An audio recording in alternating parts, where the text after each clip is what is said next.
Audio ఫంక్షన్స్లలో ఇప్పుడు ఒక song బయటికి వెళ్ళాలంటే బయటికి వెళ్ళాక అసలు ఎవరు రాశారు అన్నది కాదు, ఎవరు మ్యూజిక్ చేశారు అన్నది కాదు, ఎవరు యాక్ట్ చేశారు అన్నది కాదు. ఫస్ట్ ఆడియన్స్కి వెళ్ళేది రీచ్ అయ్యేది మీ గొంతు మాత్రమే ఫస్ట్, తర్వాతనే ఎవరు చేశారు. అలాంటి సింగర్కి ఇప్పుడు గ్రాండ్గా చేస్తున్న ఆడియో ఫంక్షన్స్లలో ఎటువంటి ఇంపార్టెన్స్ ఇస్తున్నారు అసలు ఇస్తున్నారా, ఎందుకు ఇవ్వట్లేదు?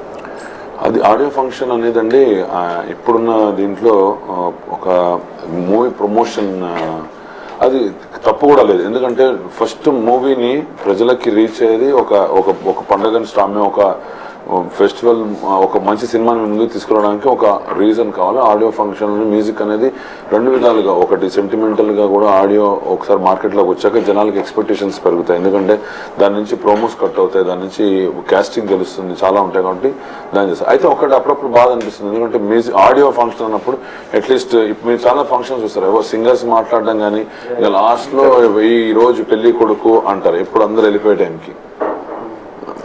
సో అటువంటి కొన్ని అనిపిస్తుంది. కానీ చూస్తే నేను ఫస్ట్లో అలా అనుకున్నాను, తర్వాత లాంగ్ రన్లో చూస్తే ఏమైందంటే దట్ ఈస్ ద మెయిన్. మాకు కూడా అదే ప్రమోషన్. ఇప్పుడు సింగర్గా మేము కూడా తెలవగలిగేది అది బట్ మేము పర్ఫామ్ చేస్తాం కదండి. చెప్పినా కూడా జనాలకి ఇప్పుడు ఇంతకుముందునండి బాలు గారు పాడారు, ఇది ఇప్పుడు నేను పాడితేనే ఆడియో సేల్ అవ్వాలి, కృష్ణ పాడితేనే అలా లేదు. పాట బాగుందా లేదా, సినిమా హిట్ అయిందా లేదా, అప్పుడే మేము తెలుస్తాం. ఉత్తి సింహ పాడేశాడు లేకపోతే ఎంత పెద్ద సింగర్ అయినా ఇప్పుడు పాడనివ్వండి, సినిమా హిట్ అవ్వాలి, సినిమా ప్రజలకు రీచ్ అయిన తర్వాతనే పాటలు కూడా రీచ్ అవుతాయి. అంటే of course there are movies where without cinema హిట్తో సంబంధం లేకుండా ఆడియో రీచ్ అయిన సినిమాలు చాలా ఉన్నాయి. బట్ ఆడియో ఫంక్షన్ అనేది ప్రతి ఒక్కళ్ళు ఇప్పుడు మమ్మల్ని మాకు పెద్దపీట అంటే మేము ఎక్స్పెక్ట్ కూడా చేయరు. జనాలు కూడా మమ్మల్ని వచ్చి చూడాలని ఎవరు ఎక్స్పెక్ట్ చేయరు. మెయిన్ హీరో, హీరోయిన్, డైరెక్టర్ వాళ్ళ ఎక్స్పెక్టేషన్స్ ఏంటి, జనాలకి ఏమి ఇస్తున్నారు అనేది చూస్తారు. బట్ ఏంటంటే కొంచెం ఈ మధ్యకాలంలో మళ్ళీ దే ఆర్ గివింగ్. ఫస్ట్లో అట్లా జరిగేది స్టార్ట్ చేసినప్పుడు ఆడియో ఫంక్షన్. ఇంతమంది అసలు ఆడియో ఫంక్షన్ అనేది లేదు కదండి, క్యాసెట్ వచ్చేసేవారు బయటికి. ఇప్పుడు అదే చెప్తున్నాను, ఇప్పుడు ఆడియో ఫంక్షన్ ఎంత ఇంపార్టెంట్ ఏంటంటే పెద్ద పెద్ద సింగర్స్ కూడా అందరూ నార్త్ నుంచి అయితే సౌత్ వస్తున్నారు, వచ్చి పర్ఫామ్ చేస్తున్నారు. ఎందుకంటే ఆడియో ఫంక్షన్ లైవ్ గా కానీ టెలివిజన్ లో కానీ అందరూ చూస్తూ ఉన్నారు.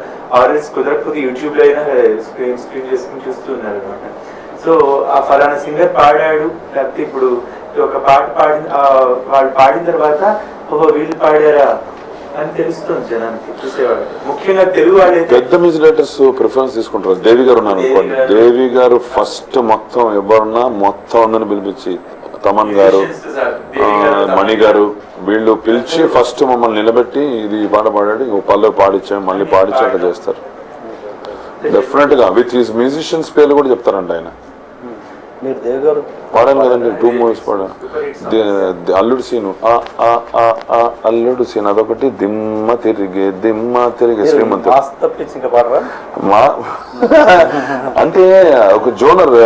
నాకు మెలోడీ పాడాలనే చాలా ఇష్టం అండి. హానెస్ట్ గా నాకు పలుకుతుంది కూడా గొంతులో. నేను ఈ మాస్ ని అది ఇప్పుడు హీరో ఇమేజ్ ని బూస్ట్ చేసేది క్లైమాక్స్ సాంగ్స్ అన్ని ఉంటాయి. అప్పుడు ఎప్పటి నుంచో కూడా అదే ఉంది. సో నేను ఆ జోనర్ని నేను ఎంచుకోవడం వల్లనో లేకపోతే నాకు వచ్చిన హిట్స్ వల్లనేమో డెఫినెట్లీ కొన్ని రోజులు అలా ఫిక్స్ చేస్తారండి. మళ్ళీ ఏదైనా మెలోడీ లక్కీగా పాడి అది హిట్ అయితే మళ్ళీ అటు రావడమే.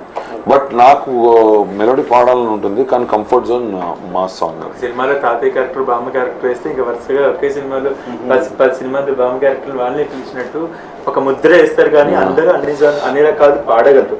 ఇప్పుడు పెద్దవాళ్ళైనా పెద్ద సింగర్స్ అయినా వాళ్ళు పాడిన తర్వాత, వాళ్ళు 10 రకాల పాటలు పాడిన తర్వాత ఓహో వీళ్ళు ఇలా కూడా పాడుతున్నారని అవకాశం ఉండేది. ఇప్పుడు ఎక్కువ కాంపిటీషన్ అయిపోయిన తర్వాత సినిమా చూపిస్తామా లాంటి పాట ఈయన పాడితే ఇంకా నెక్స్ట్ ఇంకొక సినిమా వస్తే ఓ ఈ పాట కూడా ఇంచాదే పాడిద్దాం. అంతే కదా, అది రేస్ గురించి సినిమా చూపిస్తామా సినిమాలో మళ్ళీ సినిమా చూపిస్తామా టైటిల్ సాంగ్ మళ్ళీ నా చేత పాడించారు. సో అది ఇలా కంటిన్యూ అవుతుంది. బట్ పాడించుకునే మ్యూజిక్ డైరెక్టర్ ఉంటే మాత్రం మంచిగా ఎటువంటి వాళ్ళు తీసుకుంటే వాళ్ళే తీసుకునేది. బికాస్ మేమేంటంటే ఒక వస్తువు ఇన్స్ట్రుమెంట్ లాంటి వాళ్ళు, మా గొంతు అలా ఉంటుంది. వాళ్ళు ఎలా పాడించుకుంటే అలా పాడిస్తున్నారు. బాలు గారు మెలోడీ పాడారు, వెస్ట్రన్ పాడారు, పాథోస్ పాడారు, మాస్ పాడారు, ఏం పాడారు అంటే ఆయనకు అన్ని అవకాశాలు వచ్చాయి. And of course is talented. Of course ఆ గురించి మేము మాట్లాడాలనుకోవట్లేదు.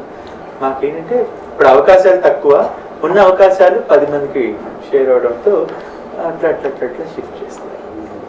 ఈవెన్ ఆడియో ఫంక్షన్స్ పక్కన పెడితే ఈవెన్ క్రెడిట్స్ విషయంలో ఈవెన్ మీరు యూట్యూబ్లో అప్లోడ్ చేస్తున్నారు కదా, దాంట్లో కూడా ఆ హీరో బొమ్మ, హీరోయిన్ బొమ్మ, మ్యూజిక్ డైరెక్టర్ పేరు తప్పించి లిరిక్ రైటర్ పేరు ఉండదు, సింగర్స్ పేరు ఉండదు. ఈవెన్ అక్కడైనా మీరు ఫైట్ చేయరా? ఆడియో ఫంక్షన్స్లో దక్కలేదంటే ఓకే, దాంట్లో అర్థం ఉందనుకున్నాం. ఈవెన్ మీరు పాట ఇప్పుడు మనం దేని గురించి మాట్లాడుతున్నాం, జత కలిసి సినిమా గురించి మాట్లాడుతున్నాం, ఆడియోలో కూడా మీ పేరు ఆడియోలో ఉన్నాయి.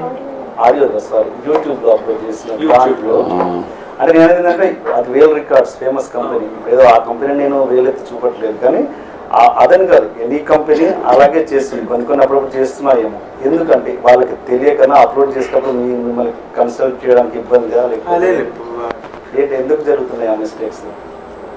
జరుగుతున్నాయండి అలాంటి కొన్ని. తప్పు పాడింది మేము ఉంటాము, పేరు వేరే వాళ్ళు. ప్రేక్షకులు కూడా తెలుసుకోవాలన్న విషయం అదే ఉంటుంది. అరే ఇది ఎవరు పాడారు, ఇది ఎవరు రాశారు. అది మాత్రం కరెక్ట్ అండి, అది మాత్రం కరెక్ట్. అదే ఉండకపోతే, ఇన్ఫర్మేషన్ ఉండకపోతే ఇంకా దేనికి అదే అక్కడ మీరు ఎందుకు ఫైట్ చేయరు అన్నది నా క్వశ్చన్. ఆ పాట ఉండడమే ఎక్కువ అండి ఇప్పుడు. పాట అసలు పాట పాడేసి ఆడియో రిలీజ్ అయిన వరకు మనం ఉంటుందో ఉండదో తెలియదు పరిస్థితి. ఓవర్ నైట్ లో మారిపోతాయి. ఓకే, పాట పాడారు అయిపోయిన తర్వాత ఇప్పుడు దీంట్లో ఎవరికి వచ్చిన నష్టమే లేదు. మీ పేరు ఎక్కడ అసలు తెలియదండి, ఎవరు అప్లోడ్ చేస్తారు, అది పట్టుకోవడం అంటేనే చాలా కష్టం. అది అంటే ఎక్కడో టెక్నికల్ ప్రాబ్లం ఉంది, అది ఎందుకు మీరు సెట్ చేసుకోరు? ఎవరైనా సింగర్స్ కావచ్చు, మ్యూజిక్ డైరెక్టర్. అదే అండి, ఇప్పుడు ప్రస్తుతము ఎట్లా అంటే సిచ్యువేషన్ ఎలా ఉందంటే, ఇప్పుడు ఇంకా చాలా గ్రేట్ లోకల్ తెలుగు సింగర్స్ చేత పాడిస్తున్నారు చాలా మంది music directors. That's the great. ఇంకా ఆ సాటిస్ఫాక్షన్ జోనర్లోనే ఉన్నాం. ఇంకా కొంచెం టైం అయ్యాక మళ్ళీ ఆ యూట్యూబ్ మీద పేర్లు కరెక్ట్ పడుతున్నాయి లేదా క్యాప్డ్ సీడీ మీద.